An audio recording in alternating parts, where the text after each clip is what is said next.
সবাইকে বিজয় দিবসের শুভেচ্ছা। দেশ জনপদ লাইভের সঙ্গে আছি আমি ইশরাত জাহান মনি।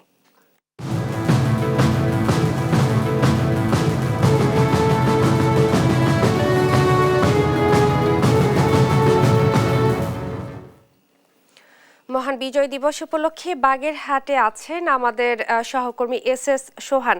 চলে যাচ্ছি তার কাছে।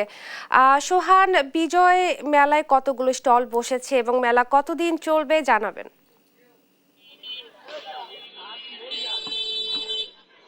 বাগেরহাটের কচুয়ায় বিজয় দিবস উপলক্ষে বিজয় মেলার আয়োজন করা হয়েছে। এই মুহূর্তে আমি কচুয়া উপজেলা পরিষদের সামনে যে বিজয় চত্বর রয়েছে সেখানে রয়েছি।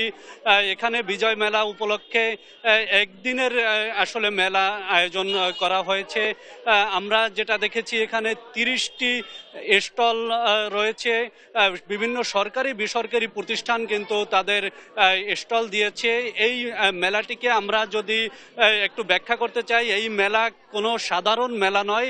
এই মেলাটি একটু ব্যতিক্রমধর্মী, কারণ বিভিন্ন মেলায় আমরা দেখে থাকি যে বিভিন্ন পণ্যের পসরা সাজিয়ে বসেন এবং সেই পণ্য ক্রেতারা কেনেন এবং বিক্রেতারা বিক্রি করেন। তবে এখানে মূলত বাঙালির ঐতিহ্য, ইতিহাস এবং এই যে কচুয়া উপজেলার যেসব বিখ্যাত পণ্য রয়েছে সেই সব কিন্তু এখানে স্টল নিয়ে সাজানো হয়েছে এবং সেই বিষয়গুলো কিন্তু ফুটিয়ে তোলা হয়েছে। আমরা যদি আপনাদেরকে বলি, এখানে কিন্তু বিভিন্ন যে দেশীয় পণ্য রয়েছে সেই পণ্যের পসরা সাজানো হয়েছে, পিঠাপুলির দোকান রয়েছে। আমরা এখানে যে দর্শনার্থীরা আছেন তাদের সাথে একটু কথা বলবো, তারা কিভাবে উপভোগ করছে সেই বিষয়টা একটু জানাবো। হ্যাঁ, আমরা এখানে আসতে পারে আসলে কচুয়া এরকম আয়োজন আগে কখনই হয়নি, এবছরই প্রথম। এটা আসতে পারে আসলে আমাদের কচুয়াবাসীতে সবাইকে ধন্য মনে করছি আমরা। আমরা প্রতি বছরে চাই যাতে এরকম একটা সুন্দর অনুষ্ঠান আয়োজন করা হোক।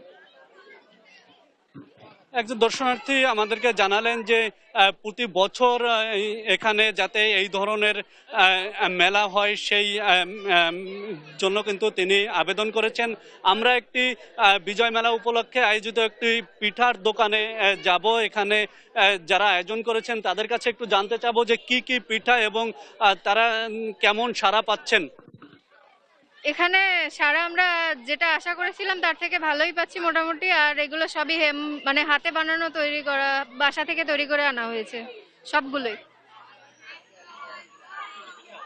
এখানে আছে হচ্ছে আপনার হাতে বানানো হৃদয়হরণ আছে, ভাজা কুলি আছে, তারপরে লিচু পিঠা আছে, এরপরে সাথে আছে খেজুর পিঠা, তারপরে আছে হচ্ছে রসকদম, তারপরে তেলে ভাজা পিঠা, সাথে নাড়ু, আরো বিভিন্ন ধরনের আইটেম আছে।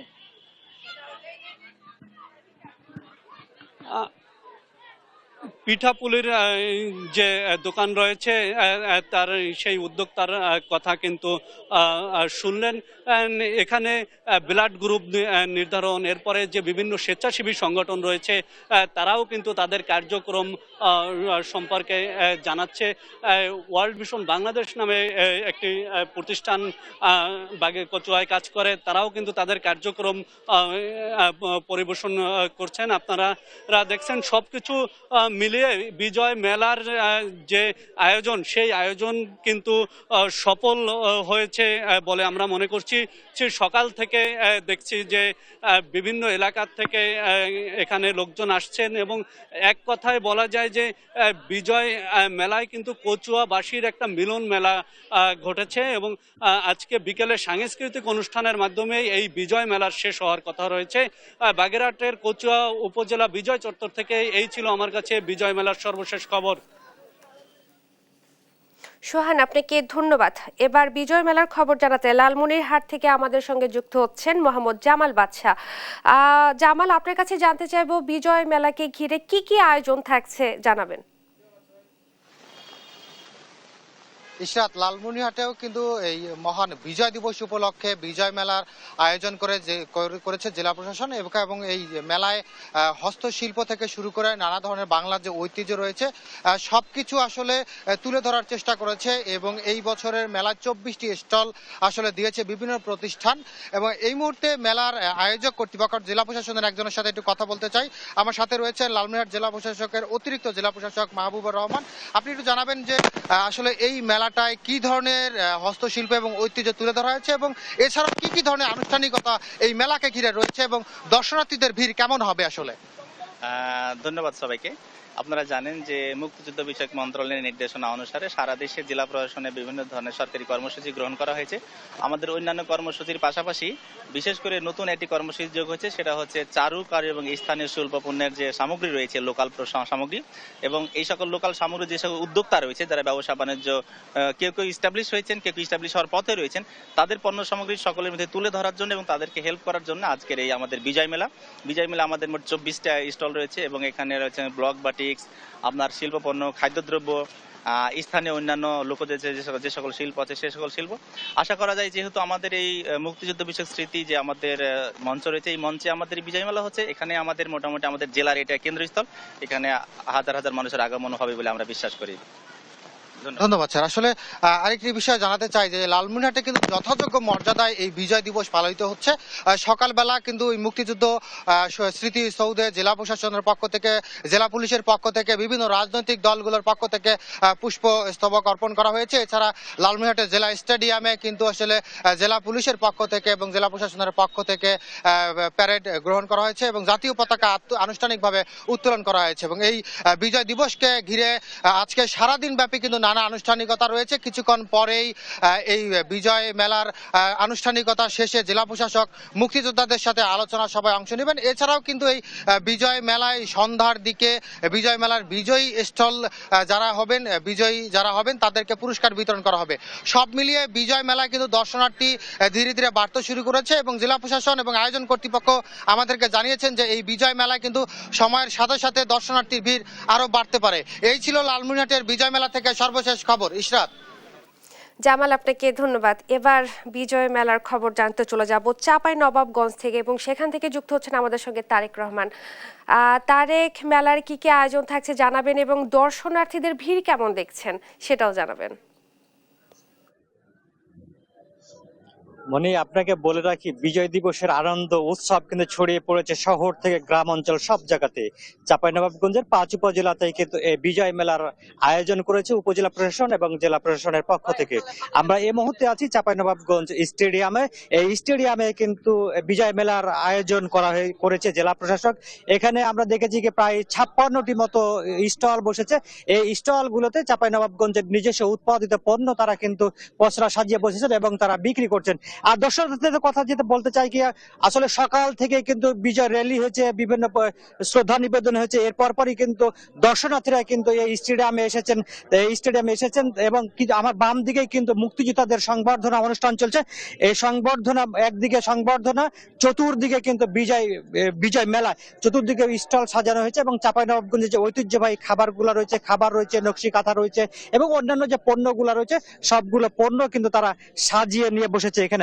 আমরা একটু কথা বলতে চাই এবং দেখাতে চাই চাঁপাইনবাবগঞ্জের একজন উদ্যোক্তা আছে, এই উদ্যোক্তার কাছ থেকে আমরা একটু জানবো কি আসলে এখানে কি কি পণ্য আছে, পণ্যগুলো আপনাদের এখানকার উৎপাদন কিনা, এবং যে একটু আপনি আমাকে বলবেন একটু আমরা একটু লাইভে আছে, একটু বলবেন কি আসলে আপনারা কি কি পণ্য নিয়ে আসছেন, এখানে সারা কেমন পাচ্ছেন, দর্শনার্থী কেমন আসছে? আসসালামু আলাইকুম। আমাদের আসলে বরেন্দ্র কৃষি উদ্যোগ জানেন যে কৃষি নিয়ে কাজ করি বেশ এক যুগ ধরে আর কি, এবং নিরাপদ খাবার নিয়ে কাজ করি। যেহেতু আমরা চাঁপাইনবাবগঞ্জে কৃষি এবং পুরো দেশের কৃষিতেই যে কৃষি ডেভেলপমেন্ট যেগুলো নিয়ে কাজ করছি, এবং আজকেও এসেছি যে এটা যেন দেখে মানুষ উদ্বুদ্ধ হয় এবং নিরাপদ খাবার উৎপাদন এবং বাজারজাতকরণের যে আমাদের চেষ্টা আপনাদের সহযোগিতা সেটা এগিয়ে যাচ্ছে। এবং দর্শনার্থী আজকে ভালো, অবশ্যই এটা আজকে বিজয় দিবস, যেহেতু 16ই ডিসেম্বর আমাদের দেশের একটা বিরাট দিন আসলে। তো ধন্যবাদ আপনাকে। যে মনে আপনি শুনছিলেন কি একজন উদ্যোক্তা আমাদেরকে জানাচ্ছিলেন কি যে চাঁপাইনবাবগঞ্জে যে নিজস্ব স্বাস্থ্যসম্মত যে খাবারগুলো রয়েছে সে খাবারগুলাই কিন্তু তিনি কিন্তু এখানে পসরা সাজিয়ে বসেছেন। যে তবে আমরা যেটি খোঁজ নিয়েছি কি যে চাঁপাইনবাবগঞ্জের কিন্তু বিভিন্ন স্থানে কিন্তু এই উৎসবের আমেজ বিরাজ করছে এবং সাধারণ মানুষ কিন্তু বিজয় দিবস উদযাপন করছেন এবং আইন শৃঙ্খলা বাহিনী কিন্তু তৎপর রয়েছে বিভিন্ন ধরনের কোনো বিশৃঙ্খলা না ঘটে। জি মনে এই ছিল আমার কাছে চাঁপাইনবাবগঞ্জ থেকে সর্বশেষ পরিস্থিতি। তারেক, আপনাকে ধন্যবাদ।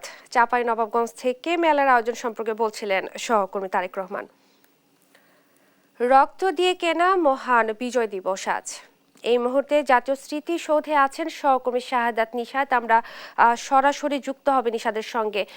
নিশাত, বিজয় দিবস উপলক্ষে সাধারণ মানুষের ঢল কেমন দেখছেন এবং কি বলছেন তারা, জানাবেন। জি, যেমনটি বলছি আসলে 1971 সালে 16ই ডিসেম্বর যেমন বিজয়ের উল্লাসে মুক্তিযোদ্ধারা মেতে উঠেছিল আনন্দে, ঠিক একই অনুষ্ঠানের মতো একই আনন্দ কিন্তু আমরা সাভারের স্মৃতিসৌধে এখানে দেখতে পাচ্ছি এবং নানা আয়োজনে কিন্তু সাভারের স্মৃতিসৌধের সামনে ইতিমধ্যেই একেবারেই প্রফুল্ল হয়ে উঠেছে। আপনারা দেখছেন যে এখানে সবচেয়ে বড় একটি পতাকা দিয়ে এখানকার একটি সংগঠন তারা উল্লাস করছে, বিজয় উল্লাস, এবং একই সাথে আমরা দেখেছি আশেপাশের যে অন্যান্য বিভিন্ন সামাজিক সংগঠনগুলো আমরা সকাল থেকে দেখেছি, বিভিন্ন রাজনৈতিক সংগঠন এখানে যে শহীদদের প্রতি শ্রদ্ধাঞ্জলি দিয়েছে এবং একই সাথে বিভিন্ন সংগঠন, শিক্ষা প্রতিষ্ঠান থেকে শুরু করে সাংস্কৃতিক, সেই সাথে যদি একটু জানিয়ে রাখি বিভিন্ন রাজনৈতিক দলের নেতারাও কিন্তু এখানে উপস্থিত হয়েছেন। আমরা এখানে কিছুক্ষণ আগে বিএনপির মহাসচিব তিনিও এসেছিলেন, একই সাথে অন্যান্য যে রাজনৈতিক দলগুলো, যে কৃষক শ্রমিক জনতা লীগের যে সভাপতি যে বঙ্গবীর কাদের সিদ্দিকী, তিনিও কিন্তু এখানে এই বিজয়ের উল্লাসে কিন্তু সামিল হয়েছেন। তো আসলে সবকিছু মিলে এখন সাভার স্মৃতিসৌধের যে বিজয় উল্লাস সেটি কিন্তু ক্রমশ আসলে বেলা যত বাড়ছে তত উল্লাসও কিন্তু বাড়ছে। আমরা যদি দেখি যে সকালের 9টার পর থেকেই এখানে মানুষের ভিড় ব্যাপকভাবে বেড়েছে এবং একই সাথে শুধু যে আসলে শ্রদ্ধাঞ্জলি জানাতে মানুষ আসছে তা না, পরিবার পরিজন নিয়ে কিন্তু এখানে যে বিজয়ের যে সাথে এখনো পর্যন্ত সকাল সেই রেখেছি 8টা থেকে দেখেছি, 8টার পর থেকে কিন্তু এখনো যে বিভিন্ন সংগঠনগুলো কিন্তু শ্রদ্ধা নিবেদন করছেন এবং তারা কিন্তু এখানে এই যে উল্লাসে কিন্তু সামিল হচ্ছেন এবং দেখছি আসলে বিভিন্ন সরকারি সংগঠনগুলো কিন্তু এসছেন। আমরা একটু যদি এখানে বিভিন্ন সরকারি কর্মকর্তাও রয়েছেন একটু কথা বলবো যে বিজয়ের আজকে যে উল্লাসে আপনারা সামিল হয়েছে 2024-এ আগামীর বাংলাদেশ কেমন দেখতে চান? আগামীর বাংলাদেশটা কেমন দেখতে চান? আসলে আগামীর বাংলাদেশটা আমরা দেখতে চাই হলো বাংলাদেশের যখন স্বাধীনতা হলো তখন যে চেতনা নিয়ে শহীদরা তাদের জীবন দিলেন তাদের সেই চেতনার বাস্তবায়ন দেখতে চাই আমরা। আসলে এখানে একটা শোষণমুক্ত সমাজ যেখানে প্রত্যেকটা মানুষের সমান অধিকার নিশ্চিত হবে, মানুষ কথা বলার সুযোগ পাবে এবং আগামীতে একটা গণতান্ত্রিক রাষ্ট্র বিনির্মাণ হবে, এই স্বপ্নটি আমরা দেখতে চাই। ধন্যবাদ আপনাকে। একই সাথে যদি আমরা বর্তমান সাভার স্মৃতিসৌধের পরিস্থিতি জানানোর চেষ্টা করি, সেখানে কিন্তু বিভিন্ন যে শিক্ষা প্রতিষ্ঠানে শিক্ষকরা তাদের শিক্ষার্থীদেরকে এখানে নিয়েছেন এবং পুরো স্মৃতিসৌধ ঘুরে দেখাচ্ছেন। আমরা যদি একটু ক্যামেরার মাধ্যমে দেখানোর চেষ্টা করি যে স্মৃতিসৌধটি সাজানো হয়েছে শহীদদের স্মরণে, সেই স্মৃতিসৌধ কিন্তু পুরোটাই এখন সাধারণ মানুষ এবং শিক্ষার্থীদের যে একটা ভিড় লক্ষ্য করা যাচ্ছে। আর যে বিভিন্ন ধরনের রাজনৈতিক সংগঠনগুলো রয়েছে সেগুলো এখন ক্রমশ কমে আসছে এবং যে সামাজিক সংগঠনগুলোকে কিন্তু এখন সবচেয়ে বেশি লক্ষ্য করা যাচ্ছে এবং সেই ক্ষেত্রে আমরা দেখছি যে এই উল্লাসে সামিল হতে কিন্তু দূর দূরান্ত থেকেও কিন্তু এখানে উপস্থিত হয়েছে।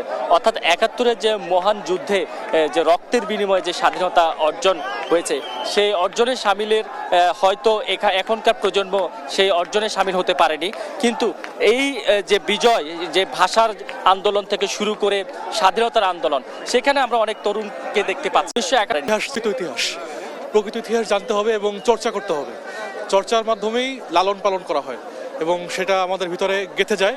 পরবর্তীতে ওইটার উপর ভর করে আমরা পরবর্তী ডিসিশন, আমাদের যে ধরনের আলোচনা, যে ধরনের আমাদের অঙ্গীকার, সেগুলো আমরা কার্যকর করতে পারবো তখনই যখন আমরা চর্চা করব। চর্চাটা দরকার, বই পড়তে হবে। ধন্যবাদ আপনাকে।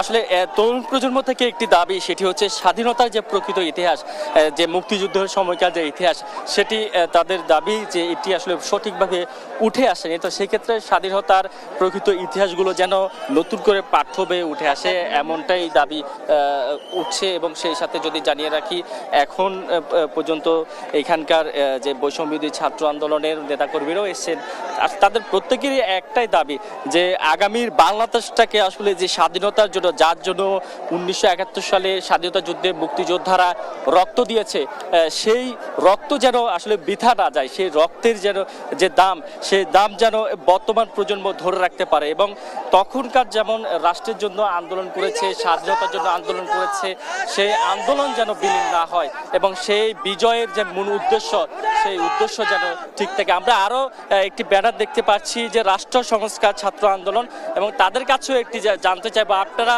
এই প্রজন্মের মানুষ এবং সেই ক্ষেত্রে 1971 সালে সেই স্বাধীনতা যুদ্ধের যে যোদ্ধারা, তারা যে উদ্দেশ্যে স্বাধীন করেছে এই দেশ কি এখন সেই পথে আছে, বা সেই পথে নেয়ার জন্য কি করা প্রয়োজন? দেখুন, আমরা 1971 সালে আসলে একটি রক্তপাতের মধ্য দিয়ে আমরা এই রাষ্ট্রটিকে পেয়েছি, কিন্তু আমরা আলাদা একটি রাষ্ট্র পেয়েছি, কিন্তু আসলে আমরা স্বাধীনতা আসলে পাইনি। তো 71 থেকে 24 পর্যন্ত আমাদের যে লড়াই এবং সংগ্রাম, এই সংগ্রাম আসলে 24-এ এসে 71 থেকে 24 আসলে এক জায়গায় হয়ে গেছে। আমরা মনে করি এই 24-এর যে জেনজি প্রজন্ম আছে, আমরাই আসলে সেই রাষ্ট্রটি, যেই রাষ্ট্রটি আমাদের পূর্বপুরুষরা বিনির্মাণ করতে চেয়েছে, সেই রাষ্ট্রটি আমরা গঠন করব। এবং আমাদের যেই সমস্ত ক্ষমতা কাঠামো আছে, আমরা 71-এ রাষ্ট্র পেয়েছি, কিন্তু আমাদের ক্ষমতা কাঠামোর কোনো পরিবর্তন হয়নি। ফলে আমাদের এখনকার অঙ্গীকার থাকবে আসলে রাষ্ট্রকে সংস্কার করা, আমাদের ক্ষমতা কাঠামোকে পরিবর্তন করা, সংবিধানকে সংস্কার করা। ধন্যবাদ আপনাকে। আসলে এই প্রজন্ম থেকে রাষ্ট্র সংস্কারের যে দাবিটি উঠে এসেছে, অর্থাৎ এককেন্দ্রিক বা ব্যক্তিকেন্দ্রিক যে ক্ষমতা, সেই ক্ষমতা এসে নাগরিক যেন তাদের গণতান্ত্রিক অধিকার ফিরে পায়, সেই অধিকারের লড়াইয়ে আসলে এখন সবচেয়ে বেশি কার্যকর করার জন্য তরুণ প্রজন্মরা দাবি জানাচ্ছেন। এবং দেখতেই পাচ্ছেন আসলে বিভিন্ন শিক্ষা প্রতিষ্ঠান থেকে ব্যানারে কিন্তু এখন যে দাবিগুলো, সেগুলো নিয়ে তারা কথা বলছেন। এবং একই সাথে আমরা দেখতে পাচ্ছি নাগরিক ঐক্যর ব্যানারও এখানে শ্রদ্ধাঞ্জলি জানাতে এসেছেন। আমরা সরাসরি নাগরিক ঐক্যের এখানেও কথা বলতে যাব। আসলে তারা যদি না থাকে তাহলে এটা কি পূর্ণতা পাবে? কিন্তু এই চত্বর এসে আমার মনে হচ্ছে যে এটা অন্যান্য বছরের চাইতে খুব বড়। সাধারণ মানুষের, ইয়াং যারা আছে, পার্টিসিপেশন বেশি দেখছি। একটা বিরাট ধরনের প্রত্যাশা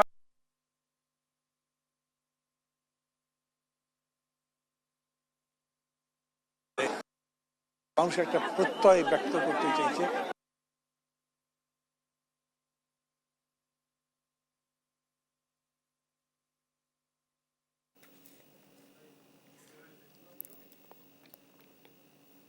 ধন্যবাদ আপনাকে।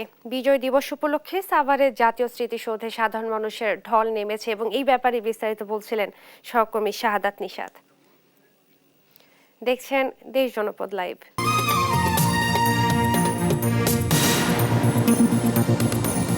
মহান বিজয় দিবস উপলক্ষে খুলনা ও জয়পুরহাটে অনুষ্ঠিত হচ্ছে বিজয় মেলা ও চিত্রাঙ্কন প্রতিযোগিতা। এই ব্যাপারে আরো জানাতে সরাসরি যুক্ত হচ্ছেন সহকর্মী নূর ইসলাম রকি ও রেজাউল করিম রেজা। শুরুতেই যাচ্ছি খুলনায় রকির কাছে। রকি, বিজয় মেলায় কেমন উচ্ছ্বাস দেখতে পাচ্ছেন, জানাবেন। খুলনায় কিন্তু বিজয় দিবস উপলক্ষে কিন্তু সারা শহর জুড়ে একটি উৎসবের আমেজ কিন্তু আমরা দেখতে পেয়েছি। সকাল থেকে আমরা কিন্তু শহরের বিভিন্ন সড়কে বিভিন্ন শিক্ষা প্রতিষ্ঠান, সরকারি বেসরকারি প্রতিষ্ঠানের যারা কর্মকর্তা কর্মচারীরা আছে, তারা কিন্তু বিজয় র্যালি করেছে এবং ব্যাপক উৎসাহ উত্তেজনা আমরা দেখতে পেয়েছি। আমরা এই মুহূর্তে আছি খুলনার জেলা স্টেডিয়ামে, যেখানে কিন্তু দিনব্যাপী বিজয় মেলার আয়োজন করা হয়েছে এবং এই মেলাকে কিন্তু আসলে সাধুবাদ জানিয়েছেন খুলনার যারা নগরবাসী তারা। আমরা এখানে এসে যেটা জানতে পেরেছি যে খুলনার প্রায় বেশিরভাগ যারা নারী উদ্যোক্তা, তাদেরকে প্রাধান্য দিয়ে জেলা প্রশাসন কিন্তু এখানে মেলার আয়োজন করেছে এবং এখানে কিন্তু 71টির মতো স্টল রয়েছে, যার ভিতর কিন্তু আমরা দেখতে পেয়েছি যে জাতীয় মহিলা সংস্থা, রকমারি মেলা, বিউটি বুটেক্স, সুইফোর বুটেক্স সহ গ্রিন নারী কল্যাণ ফাউন্ডেশনের মতো অনেক ধরনের প্রতিষ্ঠান কিন্তু এই মেলায় অংশগ্রহণ করেছে। আমরা এখন কথা বলবো একজন নারী উদ্যোক্তার সাথে, তার কাছে জানতে চাইবো যে কেমন লাগছে আপনার এই মেলা এসে, একটু আমাদের খুবই ভালো লাগছে। জাতীয় মহিলা সংস্থা কর্তৃক আয়োজিত আজকের এই বিজয় দিবস উপলক্ষে যে মেলাটি আয়োজিত হয়েছে, এখানে অনেক নারী উদ্যোক্তারা উপস্থিতি রয়েছে এবং আমিও একজন নারী উদ্যোক্তা। সেই হিসেবে আসলে অনেক ভালো লাগতেছে এই আয়োজনের কারণে। আশা করি ভবিষ্যতে আমরা আরো অনেক ধরনের এরকম মেলার আয়োজন করতে পারবো এবং অংশগ্রহণ করতে পেরে আসলে অনেক ভালো লাগছে। ধন্যবাদ। দর্শক, আপনারা যেমনটি শুনছিলেন যে এই যে আজকে যে বিজয় মেলার আয়োজন করা হয়েছে, এই মেলায় কিন্তু সাধুবাদ জানিয়েছে এখানকার যে নারী উদ্যোক্তা এবং যারা দর্শনার্থী তারা এসেছে। তারা কিন্তু প্রত্যাশা করছে যে এরকম মেলার আয়োজন যেন চলমান থাকে এবং তারা খুবই উৎফুল্ল। আজ রাত 8টা পর্যন্ত কিন্তু এই মেলার আয়োজন হবে। খুলনা থেকে বিজয় মেলার এটা ছিল আমার কাছে সর্বশেষ সংবাদ। আমরা এখন চলে যাচ্ছি আমাদের জয়পুরহাট প্রতিনিধির কাছে, সেখানকার বিস্তারিত তথ্য জানার জন্য।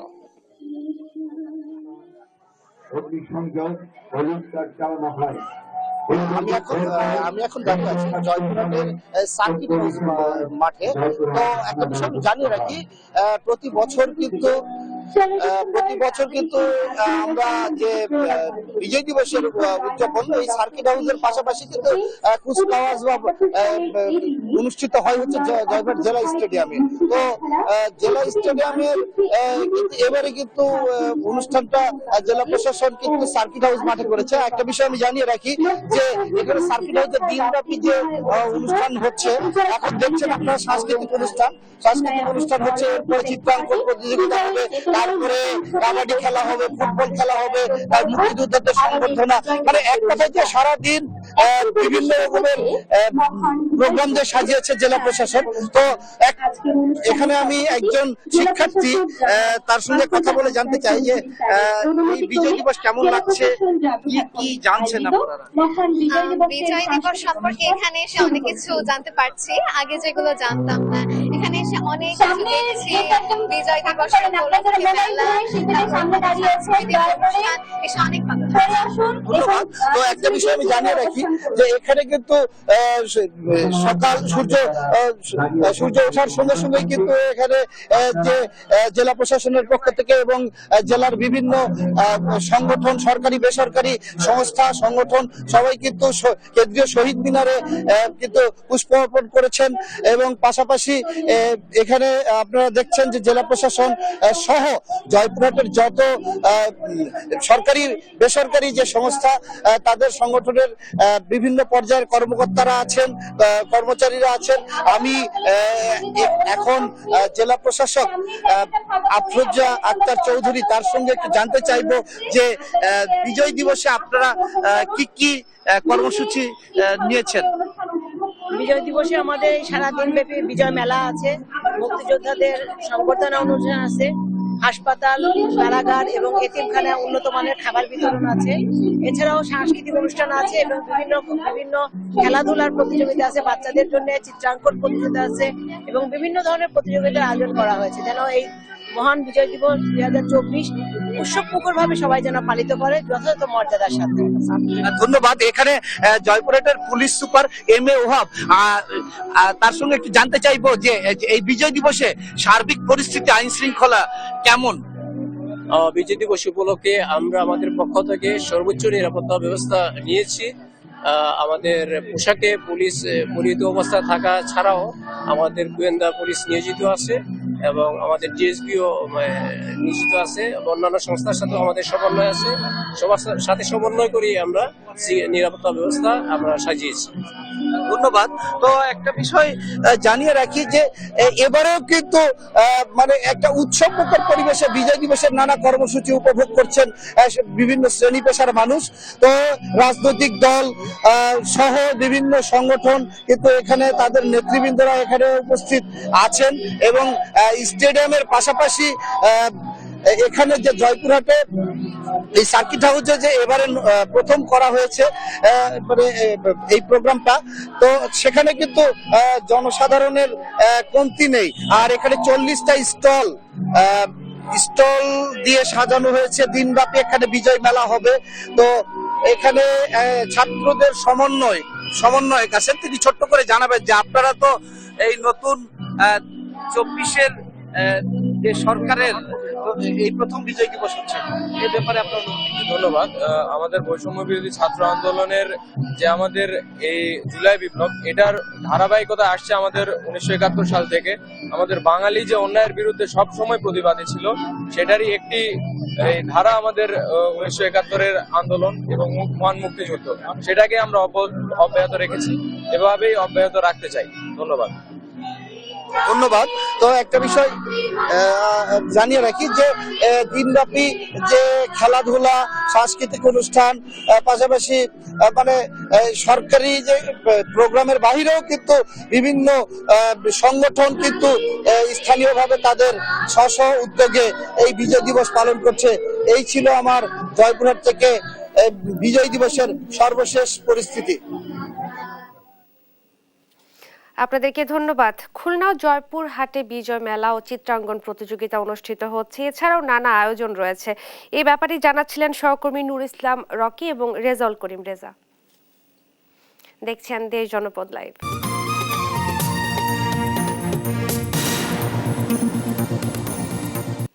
মহান বিজয় দিবস উপলক্ষে ময়মনসিংহে চলছে শুটিং প্রতিযোগিতা। আরো জানাতে সরাসরি যুক্ত হচ্ছেন সহকর্মী ইলিয়াস আহমেদ। ইলিয়াস, শুটিং প্রতিযোগিতায় কারা অংশগ্রহণ করছেন জানাবেন বিস্তারিত। জেলার বিভিন্ন জায়গা থেকে 60 জন প্রশিক্ষণার্থী তারা কিন্তু এই শুটিং প্রতিযোগিতায় তারা অংশগ্রহণ করেছেন। অর্থাৎ আমরা দেখেছি এই প্রতিযোগিতাটি সকাল 9টা থেকে শুরু হয়েছে, ময়মনসিংহের শুটিং ক্লাবে কিন্তু শুরু হয়েছে। কিছুক্ষণ আগেই কিন্তু এই প্রতিযোগিতার যে কার্যক্রম ছিল সেটি কিন্তু একেবারেই সম্পন্ন হয়েছে। এখন অতিথিরা বসে আছে এবং যারা বিজয়ী হয়েছে তাদের মাঝে পুরস্কার বিতরণ করা হবে। এবং আমরা দেখেছি জেলার বিভিন্ন জায়গা থেকে প্রায় 60 জন শুটার, অর্থাৎ ছেলে মেয়ে যারা রয়েছেন, যারা বিভিন্ন সময় শুটার প্রশিক্ষণ দিয়ে থাকেন, তারাই কিন্তু আবেদনের প্রেক্ষিতে তারা কিন্তু এই প্রতিযোগিতায় অংশগ্রহণ করেছেন। এবং তারা কিন্তু তাদের যে নিশানা ছিল সেটি কিন্তু তারা যে যতটুকু পারদর্শিতা দেখিয়েছেন তার ভিত্তিতেই কিন্তু তাদের যে ফলাফল অর্থাৎ বিজয়ী, তারা কিন্তু সেইভাবেই বিজয়ী হয়েছেন। এবং কিছুক্ষণের মধ্যেই কিন্তু তাদের মাঝে যে পুরস্কার, সেই পুরস্কার বিতরণ কার্যক্রম কিন্তু সম্পন্ন করা হবে। এবং আমরা দেখেছি যে এটি একটি ব্যতিক্রমী আয়োজন এবং এই আয়োজনটি প্রতি বছরই হয়ে থাকে। এবছরও কিন্তু অনেকটাই জাঁকজমকভাবে সেই হয়েছে। অর্থাৎ জেলা রাইফেলস ক্লাব এবং জেলা ক্রীড়া সংস্থা সহযোগিতায় কিন্তু এই প্রতিযোগিতা অনুষ্ঠিত হয়েছে এবং সেখানে কিন্তু নারী পুরুষ সকলেই অংশগ্রহণ করেছেন। এবং সকালে কিন্তু প্রশাসনের বিভিন্ন যারা শুটার রয়েছেন তারাও কিন্তু এখানে এসে এই প্রতিযোগিতায় অংশগ্রহণ করেন এবং সেটিকে কিন্তু এখানকার যারা শুটাররা আছেন, অর্থাৎ যারা একেবারেই নতুন, তারা কিন্তু অনেকটাই আপ্লুত এবং এখানে এই প্রতিযোগিতায় অংশগ্রহণ করতে পেরে তারা তাদের ক্ষেত্রে আরো পারদর্শী হয়ে উঠবেন সেই প্রত্যাশা কিন্তু তারা রাখছেন। অর্থাৎ যারা এই অনুষ্ঠানটির আয়োজন করেছেন, আমরা যদি একজনের সঙ্গে একটু যুক্ত হতে চাই, একটু জানতে চাই যে এই প্রতিযোগিতায় কয়টি দল অংশগ্রহণ করেছে এবং কতজন প্রতিযোগী ছিল এবং কতজন বিজয়ী হয়েছে। ধন্যবাদ আপনাকে। তো আমাদের বিজয় দিবস শুটিং প্রতিযোগিতা 2024-এ আমাদের শুরুতেই বিভাগীয় commissioner, DC sir, additional SP sir, অতিরিক্ত ডিআইজি মহোদয় এবং আপনার অতিরিক্ত জেলা প্রশাসক ছিল, এছাড়া প্রশাসনিক সকল কর্মকর্তারাই ছিল। তাদের একটি ইভেন্ট হয়, প্রশাসনিক ইভেন্ট, সেখানে প্রথম, দ্বিতীয়, তৃতীয় পুরস্কার দেয়া হয় এবং এর পরবর্তীতে আরও 6টি ইভেন্টে টোটাল 60টি ইভেন্ট নিয়ে আমাদের আজকের এই কার্যক্রম, আমরা বিজয় দিবস উপলক্ষে এই অনুষ্ঠানটি পরিচালনা করছি। এখন বর্তমানে অতিথি শুটার যারা আছে তারা অংশগ্রহণ করছে। তো আমরা অতিথি শুটারদের শুটিংটা শেষ হলেই আমরা পুরস্কার বিতরণের অনুষ্ঠানে চলে যাব। ধন্যবাদ।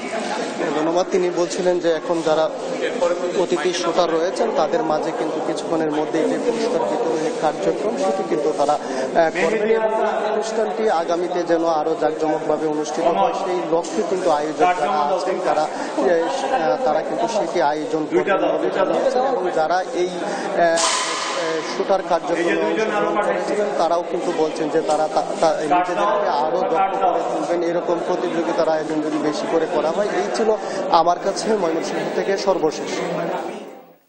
ধন্যবাদ আপনাকে।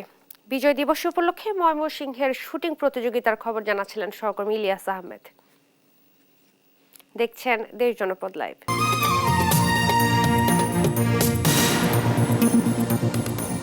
বিশ্বের দীর্ঘতম সমুদ্র সৈকত কক্সবাজারে বেড়েছে পর্যটকের ভিড়।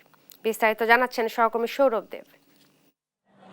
শীতের মৌসুম মানেই পর্যটন মৌসুম, আর তার সাথে যদি যুক্ত হয় সরকারি ছুটি, তাহলে কক্সবাজারে যেন এক উৎসবের আমেজ বিরাজ করে।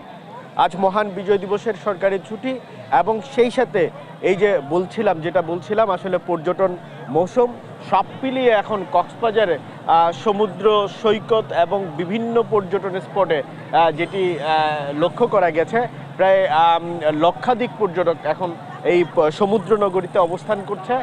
এবং আমি এখন সমুদ্র সৈকতের যে পয়েন্টটিতে আছি, সুগন্ধা পয়েন্ট, এটি বিশেষ করে যারা সমুদ্র স্নান করে থাকেন তারা এই পয়েন্টটিতে আসেন এবং অন্যান্য যে পয়েন্টগুলো রয়েছে সেখানেও আসলে বেশ ভিড় লক্ষ্য করা গেছে। এবং সেই সাথে হোটেল মোটেল ব্যবসায়ীরা যেটি বলছেন, এই ছুটি ঘিরে অগ্রিম হোটেল কক্ষ বুকিং ছিল এবং এই যে পর্যটকের চাপ, এই পর্যটকের চাপ সামাল দিতে কক্সবাজারের প্রশাসনের পক্ষ থেকেও বিশেষ ব্যবস্থা নেওয়া হয়েছে। বিশেষ করে ট্যুরিস্ট পুলিশ যেটি বলছে যে তারা 3 স্তরের নিরাপত্তা ব্যবস্থা এই সমুদ্র সৈকত এবং অন্যান্য পর্যটন স্পটগুলো ঘিরে নিয়েছে।